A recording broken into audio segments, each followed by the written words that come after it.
Assalamualaikum warahmatullahi wabarakatuh. Salam sejahtera bagi kita semua. Perkenalkan, nama saya Ika Maulita. Saya adalah dosen di program studi S1 Fisika, Fakultas Matematika dan Ilmu Pengetahuan Alam, Universitas Jenderal Sudirman.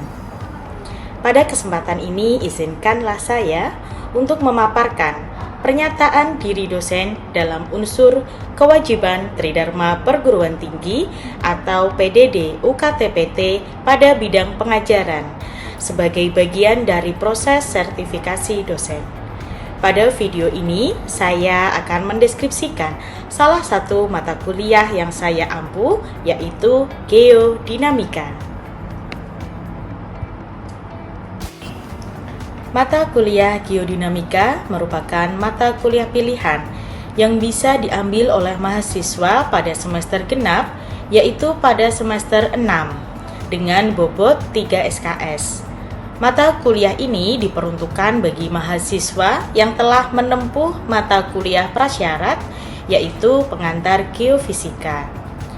Mata kuliah ini dirancang untuk mendukung capaian pembelajaran lulusan atau CPL program studi, khususnya CPL 4, yaitu agar lulusan mampu memahami prinsip-prinsip fisika pada bidang khusus tertentu untuk mengidentifikasi serta merumuskan penyelesaian masalah dalam persoalan nyata. Diturunkan dari CPL tersebut, mata kuliah ini memiliki capaian pembelajaran mata kuliah atau CPMK, di mana mahasiswa diharapkan mampu menjelaskan konsep dasar dinamika kebumian seperti gerak lempeng tektonik, penanggalan radiometrik, mekanika benda deformable, pensesaran dan pelipatan, reologi batuan, serta proses perpindahan panas di dalam bumi.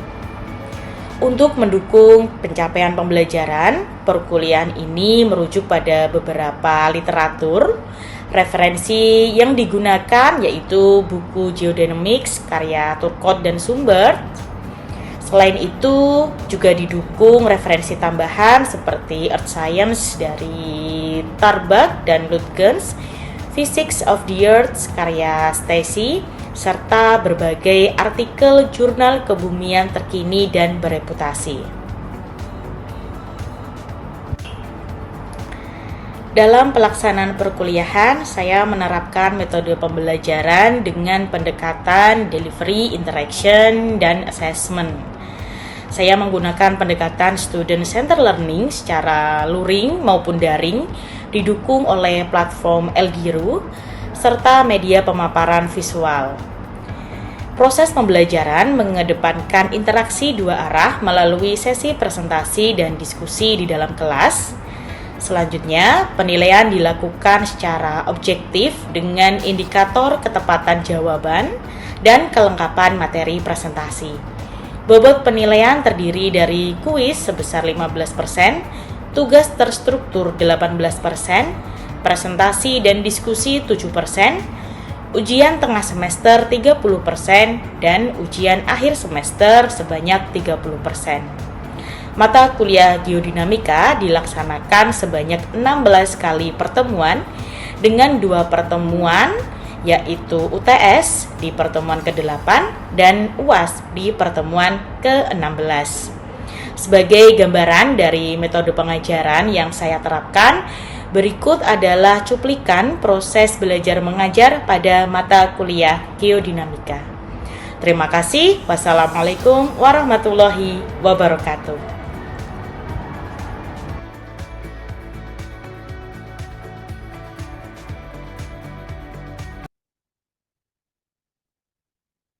Assalamualaikum warahmatullahi wabarakatuh.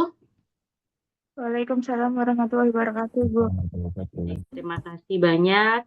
Selamat sore semuanya. Sehat ya? Kita bertemu lagi di mata kuliah Geodinamika pada pertemuan ketiga.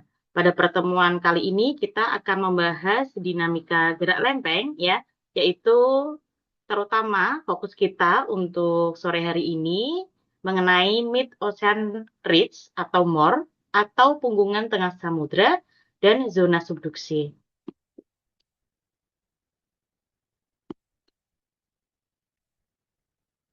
Baik, pada pertemuan lalu kita sudah membahas ya tentang kecepatan gerak lempeng pada bidang batas.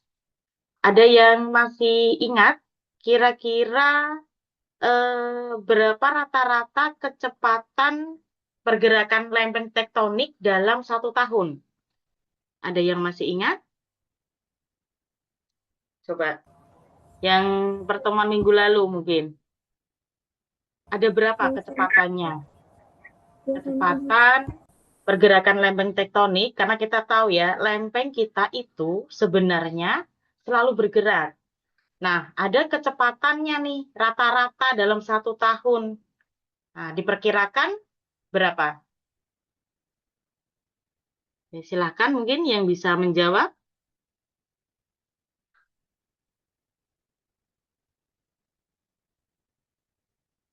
Mana?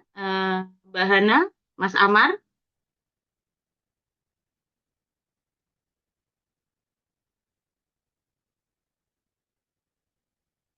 Ya, coba diingat kembali.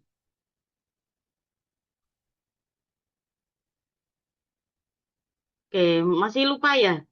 Baik, jadi percepatan gerak lempeng kita, kecepatan gerak lempeng kita dalam 1 tahun itu diperkirakan 1 hingga 10 cm. Jadi eh, lempeng kita ini bergerak per tahunnya itu sekitar 1 sampai dengan 10 cm. Nah, kita tahu bahwa pergerakan lempeng ini itu dibagi menjadi beberapa bentuk ya di pertemuan minggu lalu. Nah, pada pertemuan ini kita akan melanjutkan lagi. Pertemuan ini khususnya yaitu memahami dinamika gerak lempeng tektonik pada zona subduksi, kemudian punggungan tengah samudra atau mid ocean ridge. Baik, bisa diperhatikan video ini ya. Silakan. Nah, sudah terlihat jelas ya videonya. Nah, ini adalah pergerakan lempeng secara divergen. Jadi ketika dua lempeng ini bergerak ya, kerak benuanya ini saling menjauh, yang terjadi apa? Ini saling menjauh ya, bukan saling mendekat. Jadi panah ini menandakan bahwa dua kerak benua ini saling menjauh. Nah, akhirnya lapisan litosfernya itu akan menipis. Akibatnya, tekanan di astenosfer yang di bawah ini ya, tekanan di astenosfer yang bawah, tekanan di astenosfer yang bawah ini itu dia akan menurun drastis. Selanjutnya akan memicu fenomena yang biasa kita sebut sebagai decompression melting ya atau peleburan dekompresi. Nah, magma dari astenosfer ini kemudian naik ke permukaan untuk mengisi celah-celah tadi. Oke, dari sini kita ya bisa mengetahui apa sih pegunungan tengah samudra atau mid ocean ridge itu. Dari proses pergerakan lempeng secara divergen tadi, ya jika terjadi di dasar laut, maka akan terbentuk yang namanya punggungan tengah samudra atau mid ocean ridge ini. Nah, di sumbu punggungan ini ya di more axis ini, ya kita sebutnya more gitu ya biar lebih mudah. Nah, ini terbentuk apa? Terbentuk Rift Valley. Mahmanya naik karena peluburan dekompresi tadi dan akhirnya mendingin di sini dan membentuk kerak samudra baru. Jadi kita tahu dari sini bahwa pembentukan kerak samudra itu ya berasal dari mor. Semakin jauh jaraknya di sini ya kerak dari yang menjauh ya dari more axis ini itu akan membentuk abyssal plain ya yang ada di sini. Oke, selanjutnya punggungan tengah samudra atau MOR ini memiliki mekanisme pembentukan. Jadi ada mekanisme pembentukannya. Kita yang perlu diperhatikan itu adalah si floor spreading atau pelebaran dasar samudra. Digerakkan oleh apa? Pelebaran ini itu digerakkan oleh magma, magmanya naik. Tapi ingat ya di sini ya, magmanya naik. Tapi kita ingat Penggerak utamanya itu adalah ya dominasi dari gaya apa? Gaya sled pull di sini.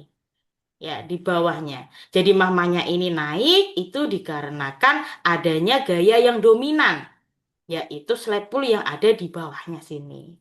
Nah, inilah pelebarannya itu terjadi terus-menerus. Ya, dia berpisah nih ke kanan ke kiri dia berpisah, kemudian mahmanya naik, mahmanya mendingin. Setelah mahmanya mendingin terjadi kerak samudra yang baru. Jadi kalau kita tahu ada kerak samudra yang umurnya muda, berarti dia adalah produk dari Mid Ocean Ridge yang baru. Oke, kemudian ini adalah bukti pergerakan lempeng bumi. Kan kita tidak merasa gitu ya, kita di atas, kita tidak merasa bahwa lempeng bumi itu bergerak. Tapi ternyata itu bisa dibuktikan.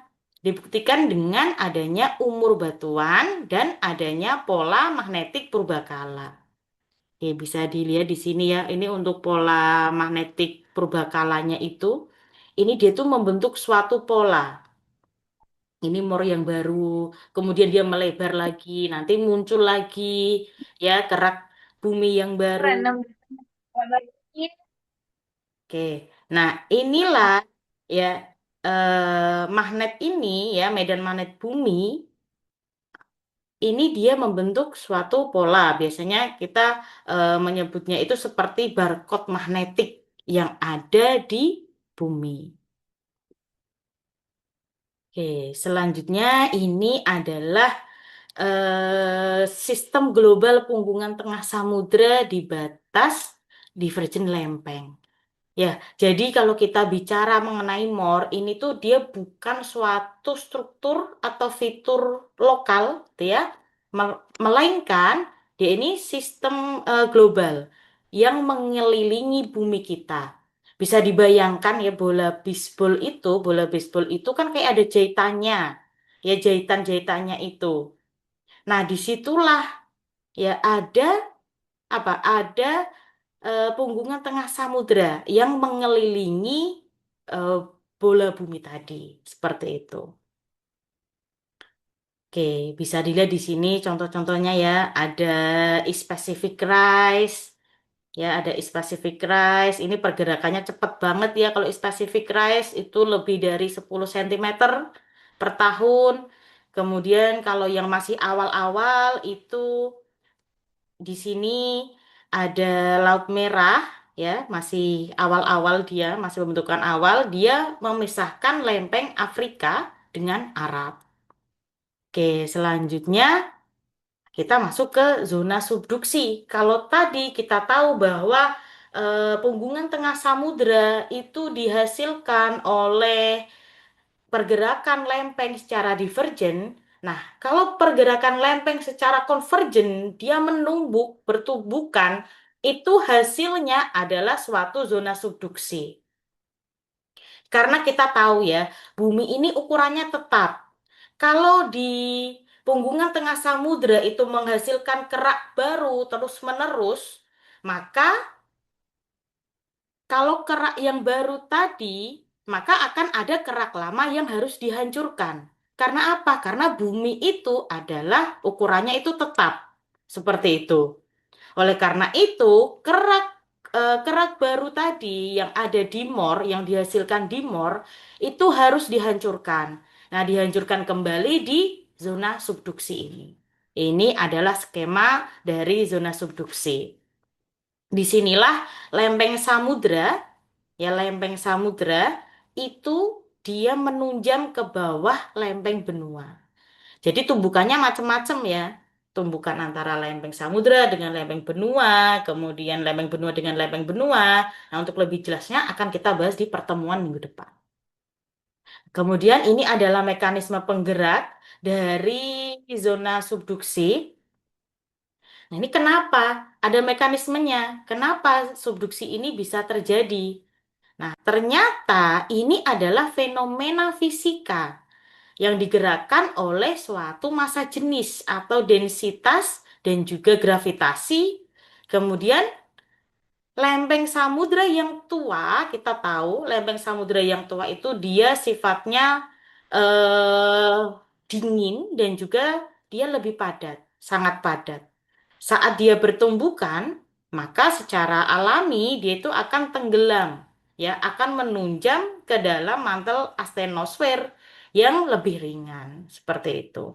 Nah, gaya tarik dari lempeng yang tenggelam ini itu disebut sebagai slap pull. Nah, yang merupakan gaya penggerak tektonik. Kayak tadi kalau di Morse slap pull-nya itu gaya penggeraknya itu membuat mahmanya naik gitu ya. Oke, selanjutnya, oh ya bentar nih ada yang izin. Oke, kita lanjutkan. Nah, berbeda dengan tadi kalau more kita mengenal decompression melting atau peleburan dekompresi, di zona subduksi kita mengenal flux melting gitu ya. Magma di zona subduksi ini terbentuk karena flux melting. Saat lempeng samudranya ini menunjam, ya oceanic crust itu lempeng samudra, dia menunjam, tekanannya, suhunya itu tinggi. Sehingga dia menyebabkan batuan itu melepaskan cairan atau kita sebut sebagai volatil. Karena apa? Karena utamanya itu adalah air di sini. Ya ini dia oceanic crust-nya menunjam.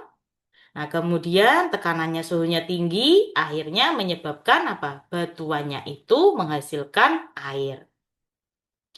Nah, air ini masuk ke dalam mantel, ya, ke biji mantel. Kemudian apa? Dia menurunkan titik leburnya dan menghasilkan apa? Magma. Nah, ini diturunkan titik leburnya, kemudian dia menghasilkan magma yang kemudian naik membentuk apa? Membentuk busur gunung api benua di sini. Ini proses pembentukan gunung api yang disebabkan oleh subduksi. Oke. Selanjutnya, fitur morfologi ya, bentuk permukaan pada zona subduksi. Jadi zona subduksi kemudian MOR tadi itu memiliki fitur-fitur morfologi yang khas. Nah, untuk zona subduksi ini karena kita tahu ya, di zona subduksi itu memiliki beberapa fitur khas. Nah, ini contohnya ada palung samudra, kemudian ada prisma akresi, kemudian ada cekungan busur atau Forarch basin. Nah, bisa dilihat di gambarnya ini. Ini Forarch basin tuh di sini. Ya, kemudian ada